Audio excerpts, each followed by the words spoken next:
Good. Drinking my coffee.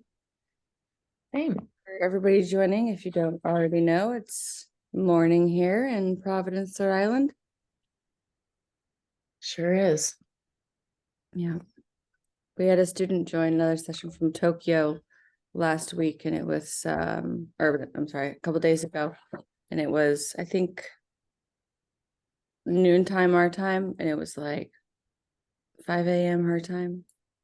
So everybody's just making it work. All over the world. Yeah, welcome everybody. We're doing well. Thank you. Good morning.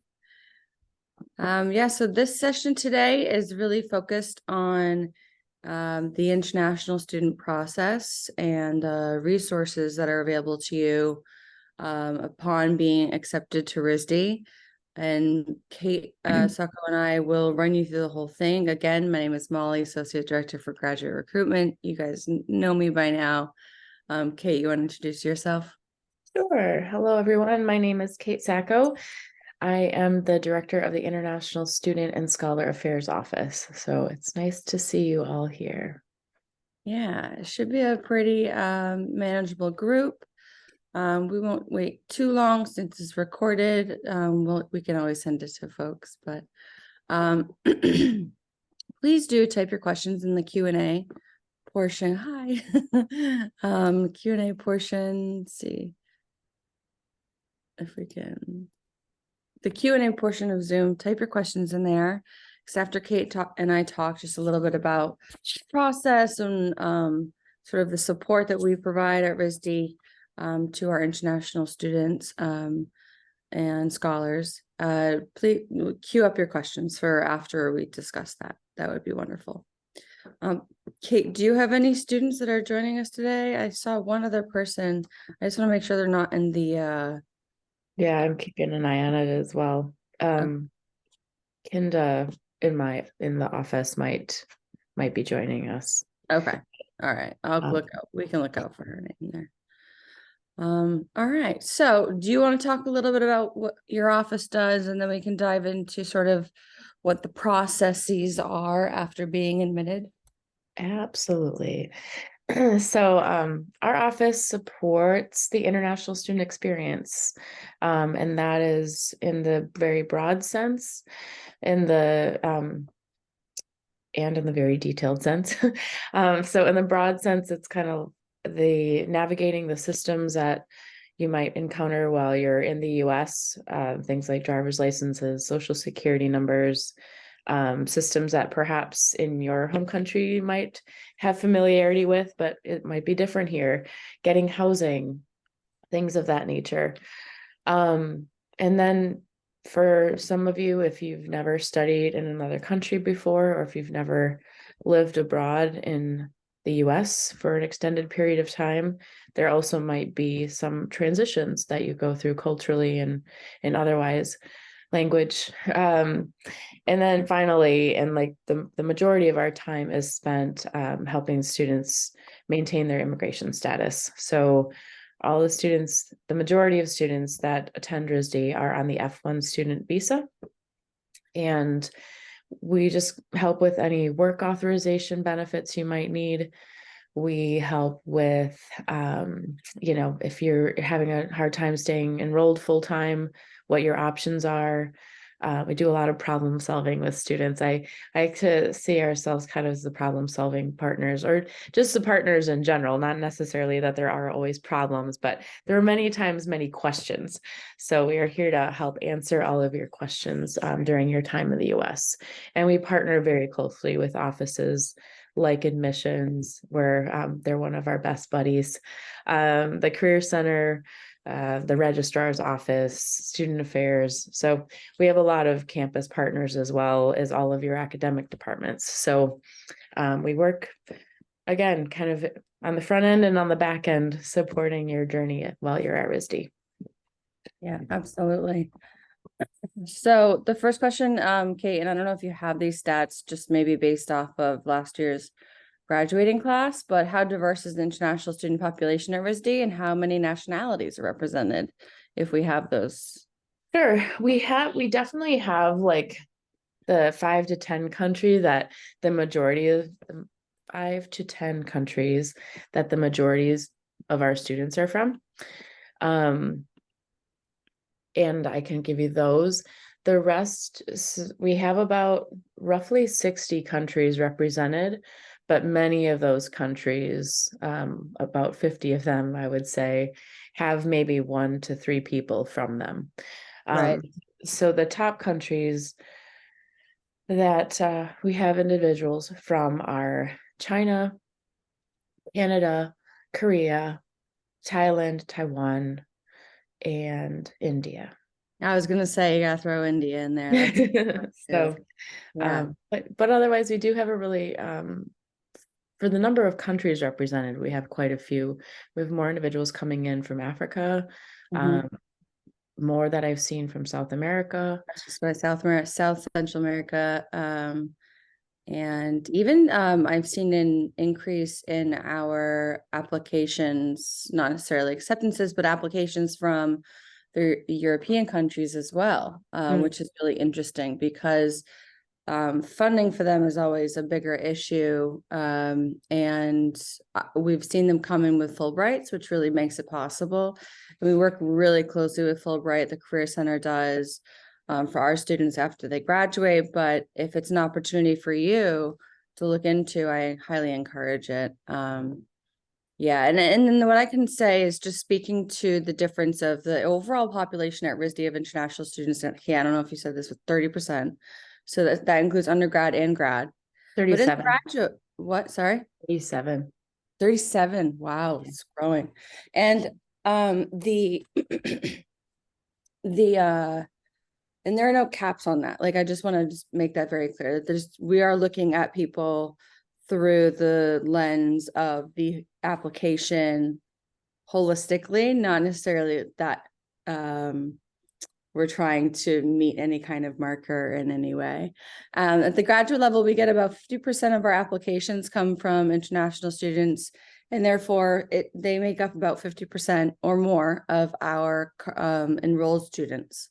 So it's about 50-50 between domestic and international students at the graduate level. Yeah. Well,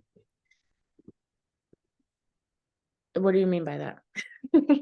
So the application pool is, Oh, the pool. Yes. Sorry. yes, the application pool is 50-50.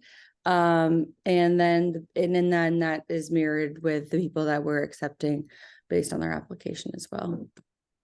Sorry, I misunderstood. It's okay. Any other questions, put them in the Q&A. Otherwise, you can raise your hand and speak out if you'd like to. But otherwise, Kate and I will keep going through the Q&A as you guys have questions. But let's start a little bit about, so let's say they get accepted, Kate. Mm-hmm. And the first thing that they need to do in order to start the international process, this all happens in a portal that is, it has different sections based on what you're looking at. You can't really, I can't show it to you now because It will we're actually not be there different. yet. It will be different this year. Well, for our portal, for our acceptance portal, it will be the same. For yours, it'll be different. So that's a little bit further along in the process. Mm-hmm. So the first thing is to pay your enrollment deposit. That means we know you're coming. And then we can start the international process of getting your documents and forms. That's what's going to be different, right? Yeah. Yep. Do you want to talk a little bit about that? Sure. So there's 2 separate portals. That's why I was confused. Yeah. So we just got a new system that we're really excited about. And you'll be, once you're at the point where you're ready to apply for your immigration documents, maybe apply is not the right word, to submit your documents to receive your Form I-20. Mhm. That is the document that you will take with you to the U.S. Embassy to get your F1 student visa. So in that, That's where the application comes in. Apply for your F1 student visa. right, Not guaranteed. right.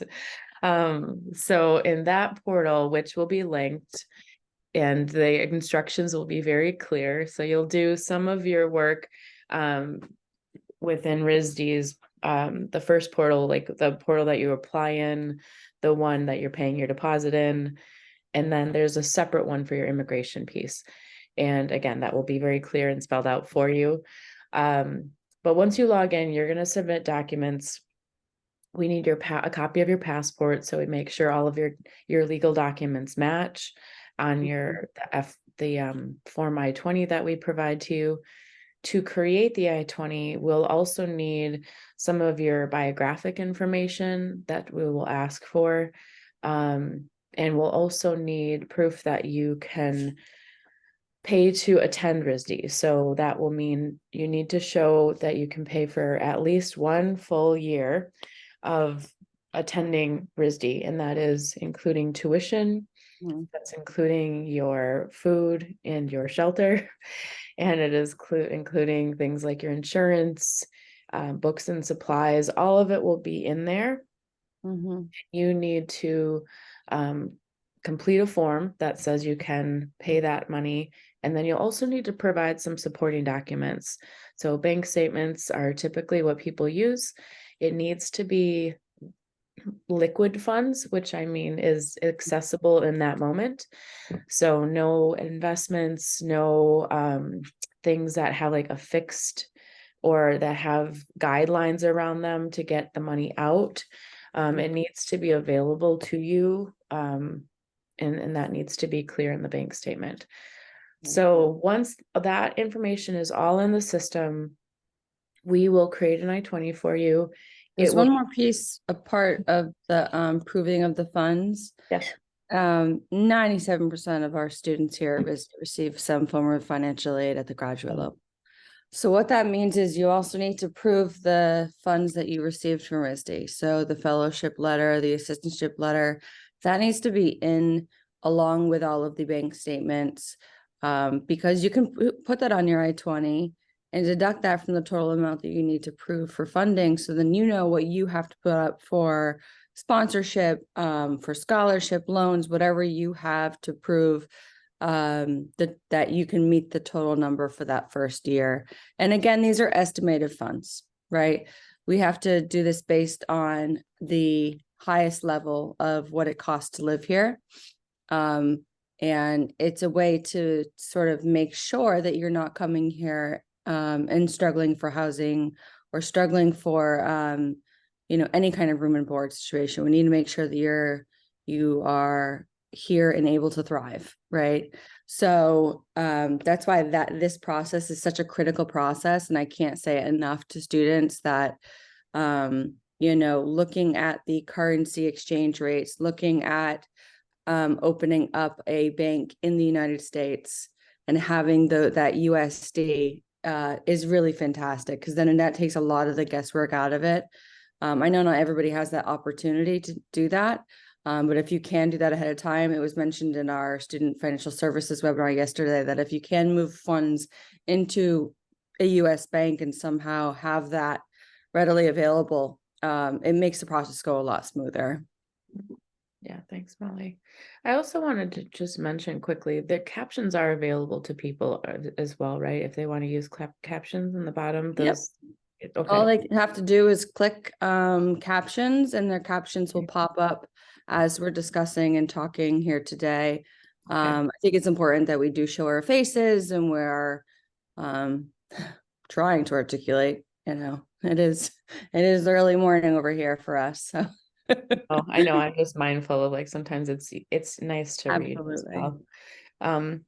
Okay, yeah. So thank you for that, Molly. It's a great point. It's and I also want to clarify that this is a Department of Homeland Security requirement. This is not something that RISD made up. All students who come into the United States on the F1 visa, whatever their school's funding looks like, or whatever their school's expenses look like, the student needs to prove that they have that funding available to them. And to Molly's point, if you're getting $50,000 from RISD, then in the total is $90,000 US, then you would need to cover the remaining 40,000. So you can use that letter. That's what they're there for, as proof of your funding as well. Mhm. So yeah, that's how you will get the Form I-20. That form will then be, it will be signed by us or signed by admissions. Mhm. There are only certain people who can sign those forms, and it will be put back in that same portal that you completed the form in. And Mhm. so you'll be able to print that out. Electronic signatures became a legal thing that we could do in 2021 after, COVID kind of created that, and then it stuck, which is really great. If you can believe it, we used to mail everything to everyone overseas by FedEx. And as you can imagine, even if there was one error on or a small spelling mistake on someone's name, we would have to resend it. And that was not ideal for you. And it was harder for us as well. So Yeah. that's really great. So it will be in your portal, Mhm. and you'll just print that out, and you will take that Form I-20 along with your passport and your financial documentation, your acceptance letter from RISD. All of this will be in your portal. So if you want to write it down, fine. But these instructions, we do work very hard to make sure the instructions at each step of the process are very clear. So you'll take these documents and you'll be able to make an appointment at the US Embassy in your home country. You will need to pay 2 fees. You'll pay the I-901 CVIS fee. That is for your Form I-20. And that one is $350. And then you'll also pay a fee for the visa form, which is called the DS-160. And that's for your visa appointment. These are all like basically processing fees. You're paying the government to do the processing. And so just for a preview of some of those things too, as you're going through the process, so you're not surprised. Yeah. And so you'll go and you'll obtain your visa. If you have any trouble at any point, we don't have a lot of visa denials, but we did have 2 or 3 last year. Mm. Um, and it's the earlier you can let me know that, I will work with you on the visa denial. Like, I will work with you to try to appeal. I'll work with you in your department. Mhm. We did get quite a few of those students here. There was one who had to defer, but there were other kind of things around that situation. So Mhm. I don't know the exact numbers off the top of my head, but I think there was just one, maybe 2.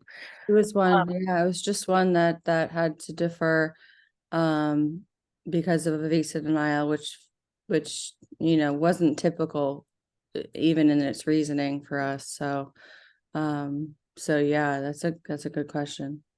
Yeah. Um I have a question here, Kate, Yeah. unless you want to keep going, but I did put some useful links into the chat, you guys.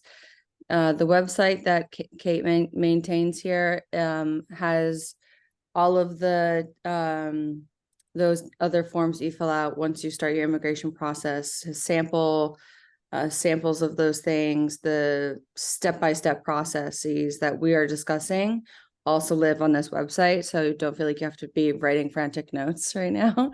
The next question is a really good one because this happens at the graduate level more than it does, or just as much at the undergraduate level potentially. How different is the international visa process for students who are already getting their undergraduate degree in the US? So there are different circumstances for that. Yeah. So let me go through the different circumstances and then we can address the question. So the first circumstance is that you're back in your home country. You went to a school in the US, graduated, returned home. And then there's that process is different than if you're already in the US and you intend to stay in the US until you come to RISD. So I feel like those are the 2 most common situations. But essentially what it means is that you would be transferring your current status unless you're more than, is it 5 months, Kate, still? Yeah. Unless you're more than 5 months out of the US. So let's say you graduated 3 years ago, then you would need to reapply for your F1 visa. For RISD, it's a different level, it's a different purpose. But if you're already here in the United States, which is, I would say, the majority of the cases, and it's been less than 5 months, maybe you returned home for summer vacation, and now you can use your current visa, your current CVIS identification number, and basically you would transfer from your undergraduate school to your graduate school, and we would do that for you in CVIS, which is the governing body of how you get your I-20 in the first place. Yeah. Yep. I would just add that the word transfer is very confusing to some students because you're not a transfer student. Transfer students many times are transferring in the middle of a degree, which also happens at RISD students. So they're a transfer student transferring their I-20s. There's the immigration word of transfer, and then there's the school word of how we use transfer, academically, I mean. But for most graduate students, if you're in an undergraduate program going to a graduate program, only your immigration stuff is being transferred. Not obviously you're not academically transferring because you already completed that degree. Yeah, and we don't, even if you're in a graduate degree in the US, we do not allow transfers at the graduate level. So when we mean transfer, we really mean like you just don't have to pay the CVIS fee again. It's just a little bit easier of a process. You do eventually, once you do go home, or if you are home, you need to update your visa to indicate our school on it with your new I-20. So that renewal process is a little bit easier, I would say, Kate, but that is eventually something that would need to happen, correct? Yeah. And I have to say too, like they've been pretty lenient with the 5-month rule. I think they got so backed up with visa requests during COVID that the 5-month rule kind of went by the wayside a little bit. So it would also be, I would also recommend emailing your US embassy in your home country and seeing if that is even necessary, because you very well might be able to keep your current visa if it has not yet expired. So that was always confusing to me and students, how you could have a visa that had an expiration date in 3 years, but yet you still needed to renew sometimes. So anyway, my point is to ask. And also make sure, one of the things that's also happened, and I hate to get like put the mistakes out there, but that's how everyone learns, right? And is sometimes students who are transferring their I-20 don't know the process, or they're not looking at the process in the same way, so they miss a step. It is essential that you communicate with your current institution, because they will probably have you complete a form of when you want your CVIS form I-20 from that institution released to RISD. So your school that you have the I-20 from basically needs to launch your I-20 into cyberspace, and then RISD comes in and snags it, and then we pull you into our system. And we have had a couple students who have forgotten to do that step. We can't do it on your behalf. It is your immigration document. It is your responsibility in I-20. So please make sure to communicate with your school, even if you want to do it now. Like I'm planning on going to a graduate program. What is the transferring process? And the other piece of that can kind of complicate that sometimes is if you are planning on doing OPT work authorization. And by complicate, I mean more so with the timing. So travel and OPT need to be asked because they are very specific to each student. So when you're traveling, when you want to end work, when those things are happening, those are questions you should have answered by either the advisor at your current institution or by one of us. Yeah, it doesn't hurt to drop by and ask what their process is, even if you don't know that you're. Oh, sorry, sneezing. Even if you don't know if you've gotten into any of the schools that you're applying to, at least don't make them aware you're applying to grad school and your intention is to transfer your CVIS record. Let them know, just to find out ahead of time what that process is. I think the other thing is making sure that you're looking at the end dates of your OPT, making sure if you are on OPT, making sure that you are looking at your graduation date, the date that degree is conferred, because if you're still in classes, they can't transfer before you're completed with your degree work. So if your degree work ends in the end of July, let's say, but your program here starts July 1, that's a problem, right? So figuring out the dates of the programs which start here. We do have several programs that start over the summer. They typically start in the second week of July. And that is architecture, landscape architecture, interior architecture, and our MAT program, which is just domestic students anyway. So did I miss any summer programs? No. Yeah, and then we do have some options for online summer learning or in-person summer learning through our Center for Arts and Language. And that's really the intersection of arts, any kind of art and language, but also can support any ESL work that you want to get prepared for.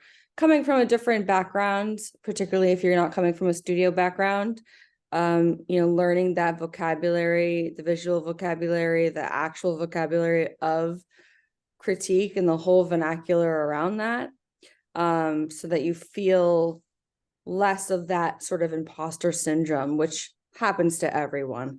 I will say it's not unique to just international students. Everybody kind of feels that way coming into grad school. So there are a lot of opportunities for programming to get you really ready to hit the ground running in the fall or the summer, respectively. So is there anything about orientation, Kate, that you want to talk about, like how we onboard students into, like how we can support them once they arrive, even if you're coming from a different school, you're coming to Providence the first time from California, that's a big difference, right? Yeah. So, Yes. yeah, let's talk about that.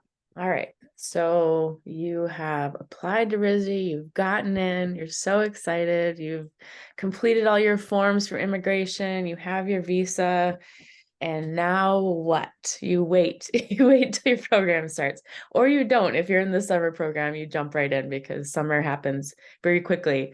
But regardless, you do have the summer, we don't have a very large orientation, but you will get an orientation from your departments and from some of the administrative offices. But the fall is when we do a very large scale orientation.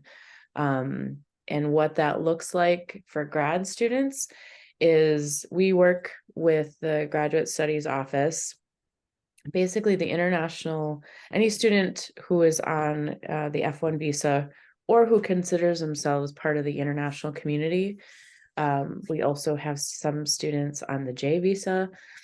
They can come about a week before the semester starts. And so there's a move-in day. We have banks and phone companies there if you're someone who needs to get those kind of things, those logistical things established. We do a lot of shopping shuttles so people can kind of feel set up in their spaces. One of the goals of orientation is so that you feel as settled as you can coming from wherever you are, so that you can really focus on your studies when school starts. It's a hard thing to kind of reestablish yourself, reestablish a sense of what home might look like here, and then jump right into school. So we try to allow you some space and time, get over jet lag, all of those wonderful things. Climate. That's it. What's that? Climate Changes. It's still a bit, yeah. I mean, it's funny because now it's basically warm through October. We've only just started to hit these sort of freezing and frost just now in November. What have been November? So thanks, climate change. Yeah, so just coming prepared for that winter. It does last a little bit longer. We usually advise students to wait to purchase things or ship things later on, because you really don't know what you need until you get here. It's hard to anticipate. Like, for example, a leather jacket is not going to help you in our winter here in Providence, right? You really need something waterproof. Well, it's going to be gorgeous when you first get here. The leaves fall, absolutely gorgeous. The weather's like perfect. And then it just gets pretty snowy, gray, and rainy. So that can be an adjustment whether you're coming from California or coming from India, right? So we try to prepare you guys for the do's and don'ts of like what to bring with you, what to potentially get when you get here. Yeah. Yeah. Right now it's 10 degrees Celsius, but it is What is that in Fahrenheit? I don't know the difference. in Fahrenheit, that is about 45. Oh, that's not but it did get down to like the 20s last night. Yesterday morning, I had my whole car had frost on it. So yeah, it's coming. yes. So, but you know, it's this, the sun is shining and the sky is blue. It's just pretty cold out. So, Yeah. yeah, I agree with Molly that it's a one of those things as you're packing, you're gonna need to choose what to bring, and some of you might not have the correct items for colder weather, depending on what climate you're coming from. With colder weather, the mistake I see most people make, and I grew up in a very, very cold climate, and obviously still live in one, but it's not as cold even as the one I grew up in, is bringing what we refer to as layering, like layering your clothes, like having different thicknesses of shirts to kind of put on top of each other. Having nice sweaters with big fluffy necks so you can have your neck covered, scarves, having Scarves. again some layers underneath so that that's the easiest too, honestly, because it might start one temperature in the morning, Right. and then by midday it changes, and so it's easier to just kind of take a layer off as it gets warmer or colder, and put it back on. So yeah, those are things that I think you can bring some of those things that you might be able to layer, but things like a really nice winter coat.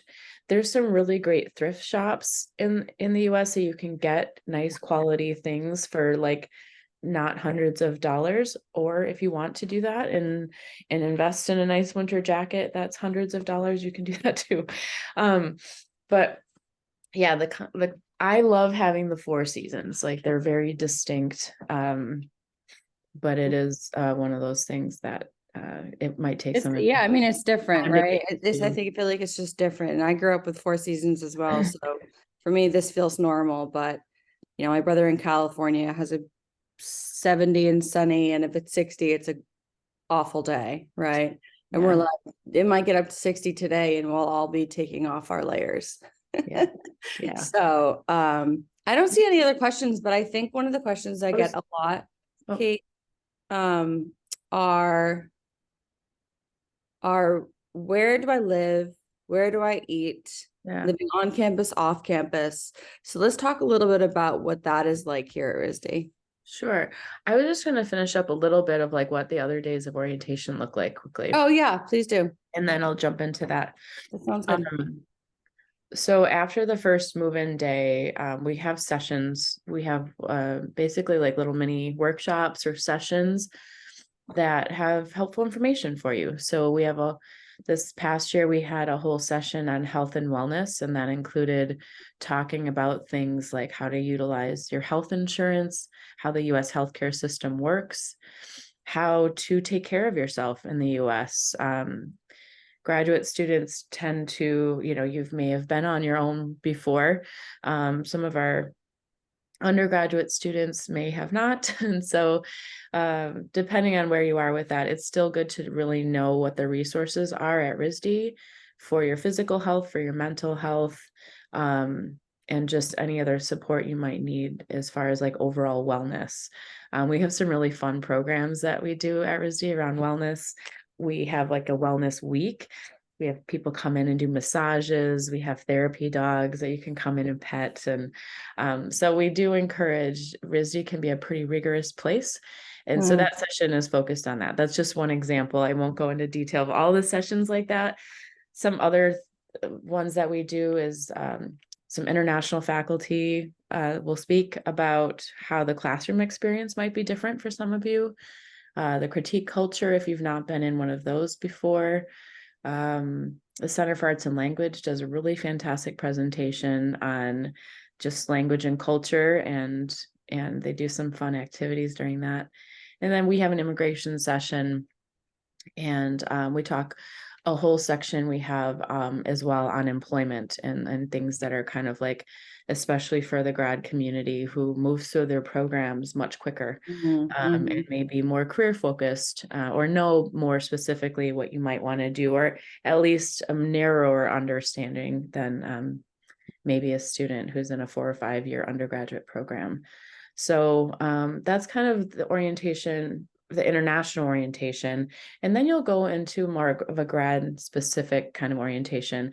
That's with your departments. That's more like narrowed down into some of your academic resources, what's available to you as far as like the library spaces, the nature lab, we have a thing called CoWorks, which is 3D printing and other kind of resources that you can use for any of your work. So that's orientation. And more information will be coming out about that. Like once you're admitted over the summer, a lot of those emails and kind of timeline. I mean, yeah, once you enroll, you get your RISD email address up and running. That's really where all the communication is going to come from student affairs, from Kate's office, all of this programming with orientation. You know, how to wayfind your way through, like, where do I get my materials? Where do I live? You know, all the different places to eat on campus. A meal plan is pretty normal for an international student because it's just convenient before you figure out which places you actually want to go to eat. So, all right, we do have a couple questions here, Kate, and I know I said let's talk about where to live and eat, but let's save that. Okay. One of the questions is about job prospects for international students. Are there any certain restrictions that one would face after they finish the master's? I was waiting for the employment questions. Yeah, let's do it. You did not disappoint. That is usually one of the first questions I get. So, so in general, the F1 students on the F1 visa can work on campus. Yeah. So that's easy.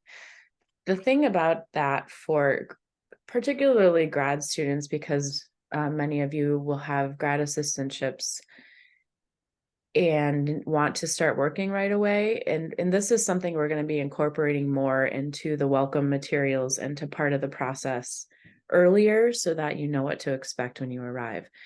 You need to get a social security number. If you already have one because you've been attending a U.S. institution,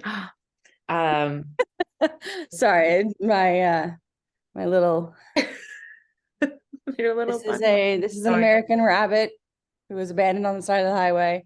And is now getting very comfortable with my work from home space. So I love it. Yeah. Welcome to the family. Welcome to family, Bun. That's great. Yeah, sorry to interrupt. No problem. So the social security number is a requirement to start working because we need to make sure that you can legally get paid. That is one of the steps in that process. So it's a pretty straightforward process, particularly because you'll have work already kind of set up for you. The thing that I think I've seen the most confusion on is you're granted an amount, you're granted an award letter when you have a grad assistantship, but you're not yet told what your job will be until you arrive in the US. And, you know, and Molly, maybe you have more insight to why that is. Yeah, it I mostly have has to do basic with like meeting you, figuring out what you want to do. Not every department here, like architecture, they're one of our larger departments. They're not interviewing every single candidate who's getting admitted and enrolled. So while you might get an assistantship for $2,500 split between 2 semesters and paid out based on the job that you do, they have to meet you to understand what your skill base is, what you want to do, and what available resources or what their needs are in terms of graduate student work across campus. And that can be a studio monitor, it could be a teaching assistantship. It really depends on what your expertise is, and a resume can only tell us so much because we want to hear what you're interested in. Yeah. So there's kind of these steps that seem a little mysterious to students. And so once you're given an actual job, and we're working to maybe even change that process slightly, but for now, once you get that job, you'll have a letter from our office, you'll have a job offer letter, basically kind of like your contract. And then you'll take those letters to the Social Security office to apply. The good news is once you have your Social Security number, it's yours forever. Like this is, and there's usually only like a 2 to 4 week waiting period to actually get your it's a Social Security card with your identification number on it. And so once you have it, it's yours, and more on that process later. So that's for on-campus employment. For on-campus employment, while school is in session, you can only work 20 hours per week maximum. You are an F1 student, so that is your purpose of your intention of your visa is to study. While there are school breaks or while like during the summer, you can work more than 20 hours on campus. This is all for on campus. Brown University is not on our campus. I want to be very clear about that because we had some students, because we do a lot of work with Brown. They're our wonderful neighbor and we love them, and they're not RISD. So they're not included in the on-campus experience. Clear. Okay. The other type of work authorization are off-campus opportunities. So those are things like internships. Brown University is off campus. Students will oftentimes do these kinds of off-campus experiences during the summer. But they sometimes do occur during the academic year. If it's during the time in school is in session, the same rule applies, that it's only up to 20 hours per week. And it also includes international experiences. So during the summer, if you want to go work in your home country or in another country, that is an option as well. The two type, and I'm not going to go into a lot of detail, all this information is on our website. But in general, the two types of employment, or there are actually three. Curricular practical training is the internship experience. It is must be tied to credits. You must be getting credits from your department. Most departments only allow one internship in the grad level. You can petition to have more than one, but one is what the messaging is. You need to wait for one full academic year in order to participate in off-campus employment. So if you arrive in the fall of 2024, you cannot do an internship off campus until the summer of 2025. And the application is free. It's done in my office. And again, it must be connected to your major and tied to credits. It's curricular practical training, so it needs to be tied to your curriculum. So that's one option. Option two is called optional practical training. It is an option for you to participate in optional practical training. You can do that before you graduate, or you can do that after you graduate. Many students do wait until after graduation. And just to go back, you have 12 months of curricular practical training to use, CPT. You also have 12 months separately of optional practical training, or OPT. Many students use it after graduation, and that is actually an application that goes to the US government for review. My office again helps you, and we need to prove your eligibility. I'll tell you how to do that later. And then you'll submit your application to US Citizenship and Immigration Services for approval. That is $410. The process takes about 3 to 5 months for that to get reviewed and approved. And then you can work off campus after graduation. Again, we do a ton of workshops. We have Canvas courses, which is basically an online course.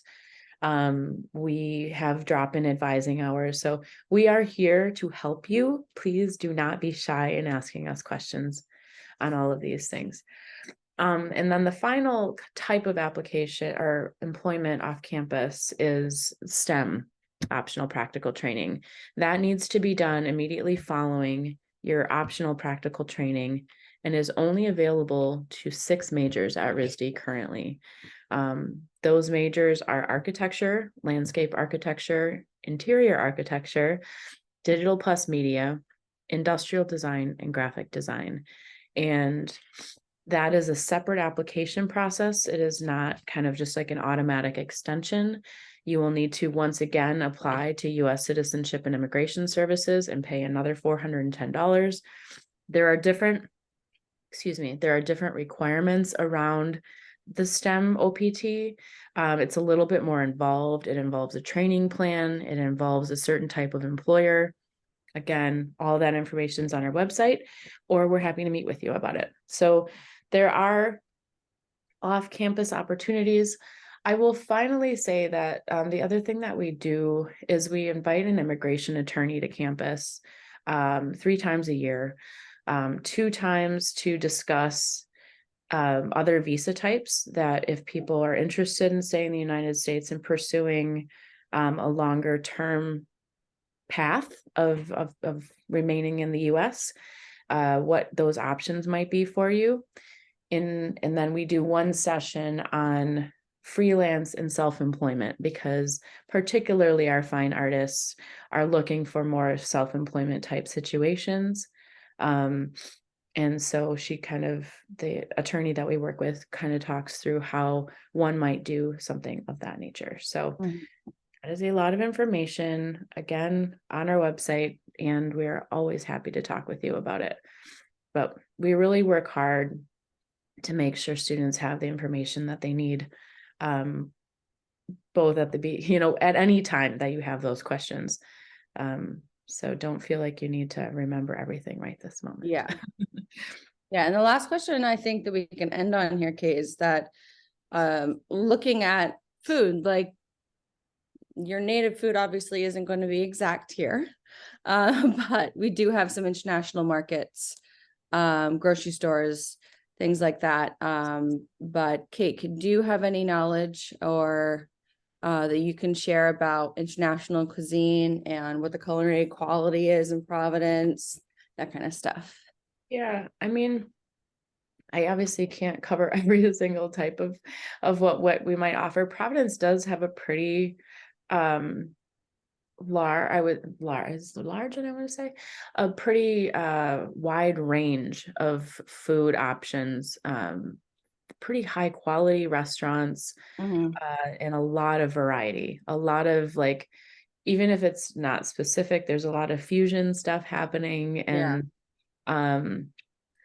but also and there's some pretty specific ones. There's Cambodian, there is Ethiopian, there is Korean, pretty authentic food in some of these restaurants and locations in Providence, other than the international markets that cater to countries all over the world, right? So yeah. Absolutely, we have a lot of different types of cuisine within specific cultures. And then there's also a few, as Molly mentioned, a few great markets. There's Good Fortune.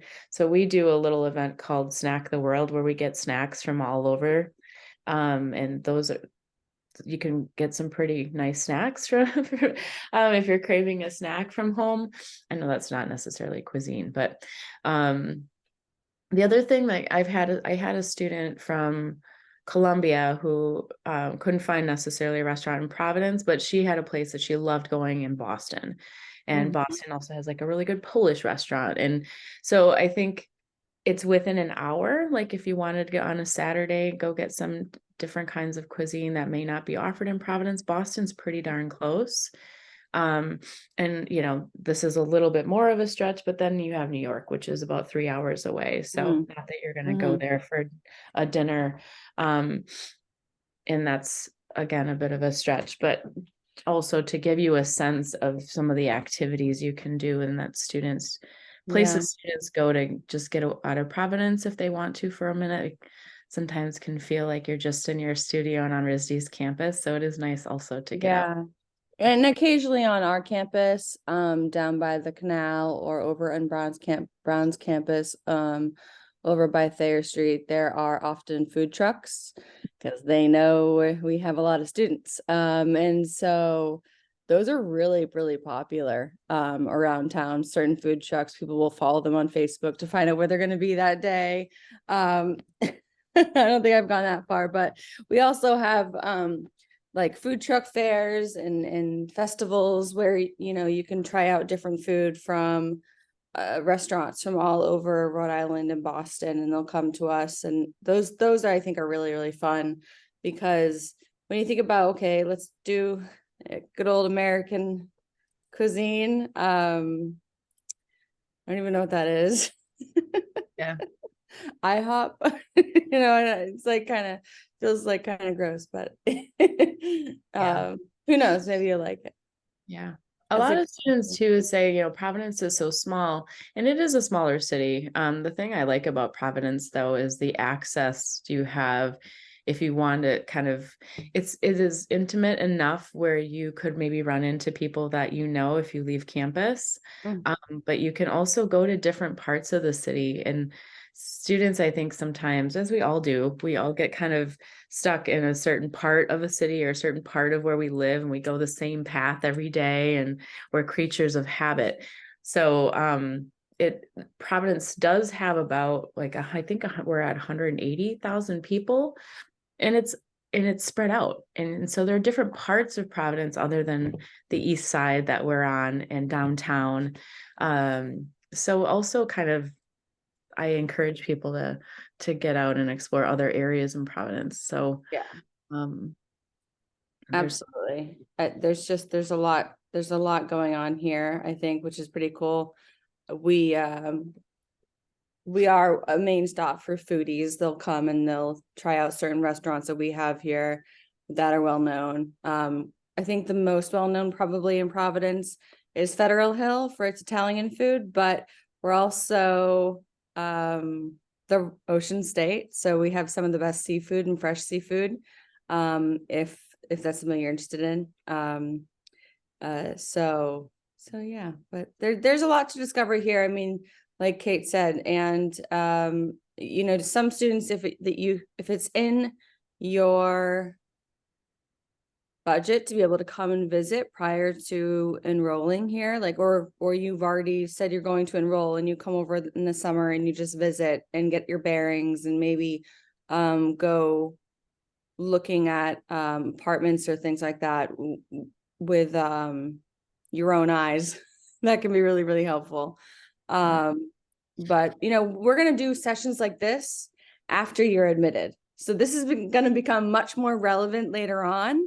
But right now, we're just trying to get you to understand all the support that we have here for our international students and how important the international students here at RISD are to our community, to our campus, and to the greater Providence area. So thank you so much, Kate, for helping explain all the processes. And if you guys have questions, I would say the first stop is connecting with admissions at risd.edu. We can usually point you in the right direction, but Kate's office is one of the busiest offices on campus. So And it's usually with an auto reply. We're very busy right now. So email us in admissions That's currently because off, so sometimes it's we a can good answer time to your write us. question. Sometimes just certain times of the year. But usually we in admissions can guide you or answer that question or point you in the right direction to where to find the form that you're looking for. So feel free to email both of us maybe. And thank you guys for attending today. I hope we answered all of your questions. And again, this is recorded. So if you want a recording, just email us at admissions. And thanks so much. Thank you Thanks, Kate. all. Bye-bye. Thanks, Molly. Bye.